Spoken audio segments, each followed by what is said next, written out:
You know, some stories feel like they've been waiting forever to be told. Today, we have one of those. A secret that was buried, literally, deep inside the earth for half a century. So get comfortable and let's uncover a forgotten tale of love, loss, and a city that slept in silence. We're always looking up at the stars, aren't we? Wondering what mysteries are out there. But what if the biggest secrets aren't up there at all? What if they're right here, just beneath our feet? What kind of worlds, what stories are just waiting in the dark? Okay, so let's meet our heroes. We've got Parsa, a really experienced splunker, a cave explorer. And then there's Parmis, his partner, who's just full of adventure and always has a smile on her face. They were just hanging out in their hotel room, planning their next big trip, when a phone call came in, and it was one that would change absolutely everything. So the phone buzzes, and the name that pops up is Dai Jamshid. It's their eccentric old uncle. Parsa picks up, and his uncle's voice sounds weird. All the usual laughter and cheerfulness is just gone. Instead, his voice is heavy, so serious that it gives them both goosebumps. Their uncle gets right to the point. He tells them they need to come to his village, right now. He says he has something to show them, a secret he has guarded for 50 long years. And here's the catch. They have to swear that no one else will ever find out about it. This secret is for them and them alone. Parsa and Parmis just look at each other. And it's that look, the one that's a mix of pure curiosity and sheer determination, the kind all true adventurers have. Without saying a word, they make a promise to each other. Whatever this mystery is, they're going to see it through, together. So they get there, and their Uncle Jamshid is waiting for them, and he's got tears in his eyes. That night, he tells them this old village legend about a crack in the mountains nearby. The locals call it the Castle of the Girl, but they also say it's cursed. Now, this isn't just some spooky story. For him, it's real. See, 50 years ago, when Jamshid was young and wanted to prove how brave he was, he went into that fissure with his new wife, Batul. He told them that after that day, his happiness, it just evaporated. His whole life became one tragedy after another, and he is absolutely convinced that cave is why. Well, even after a story like that, they knew they had to go. Their uncle takes them to the entrance. It's this dark hole in the side of the rock, and it's breathing cold air. So with their ropes and headlamps, Parsa and Parmis start to rappel down, deeper and deeper into the quiet and the dark. And as they're making their way down, their lights catch something incredible on the walls. It's covered in ancient paintings. And these aren't just scribbles, they tell a whole story. A story of an entire civilization that lived underground, showing their lives, their celebrations, and a beautiful, mysterious queen or goddess with this incredibly long hair and these huge, captivating eyes. Finally, they reach the bottom of the fissure, and there it is, a massive stone door, maybe 5 meters high. And carved right onto it is the face of that same woman from the paintings. They spend an hour looking for a way to open it until they find a carving on the floor that looks like a giant hand. Almost on instinct, they place their own hands on it together. The ground starts to shake, and the huge door just swings open. And what they see on the other side is, well, it's a city.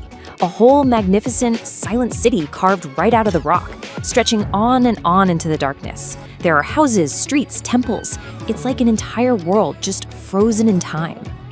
As they explore, they start to understand what happened. They find skeletons, the last remains of a lost people. And in the main temple, the last set of paintings tells the city's heartbreaking story. A massive earthquake collapsed the only way out, sealing everyone inside to die in the dark. And just as that horror is sinking in, they hear a sound that just chills them to the bone. A deep, grinding groan echoes through the city as that massive stone door slams shut behind them. They're trapped, just like all the people who lived there before. Hours turn into who knows how long in that thick, crushing darkness. Their food is running out, their flashlight batteries are dying, and hope is starting to feel like a distant memory. But just when they're about to give up, they hear something. A beautiful but incredibly sad song floating from the direction of the central temple, pulling them back through the empty streets. Back in the temple, the giant statue of the queen starts to glow with this soft, ethereal light. the music stops. And then a voice speaks, but not to their ears. It's inside their minds, ancient, powerful, and just filled with centuries of sadness. The being, the guardian of the city, gives them a truly cruel offer. She says she can open the door and let one of them go free. Just one. The other person has to stay behind, forever, to become the city's new guardian. So this is the guardian's test. Parsa doesn't even hesitate. He says he'd rather die there with Parmis than live a single second without her. But Parmis, crying, argues back. She says he has to go, that she'll be the one to stay, that she'll make the sacrifice so he can live. Faced with the end, they both offer up their own life for the other. And seeing this act of pure, selfless love, it just shatters the guardian's ancient sorrow.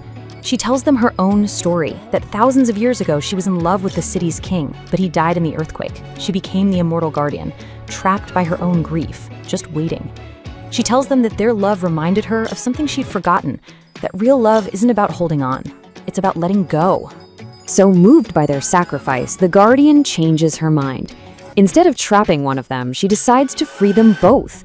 She hands them a stone key, and with one last, peaceful smile, she just fades away, finally free to be with her lost love. That journey back to the surface is brutal, but the stone key opens the way. They finally crawl out of the mouth of the cave and just collapse, completely overwhelmed by the feeling of the sun on their skin, the smell of the damp earth. They're alive, and they have an incredible story to tell. And as you can imagine, the discovery of the city completely shakes the world.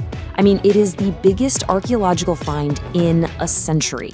Suddenly, Parsa and Parmis are global celebrities, with a huge media frenzy and all these crazy offers of fame and fortune. But they turned it all down. They knew the city's real treasure wasn't some artifact they could sell.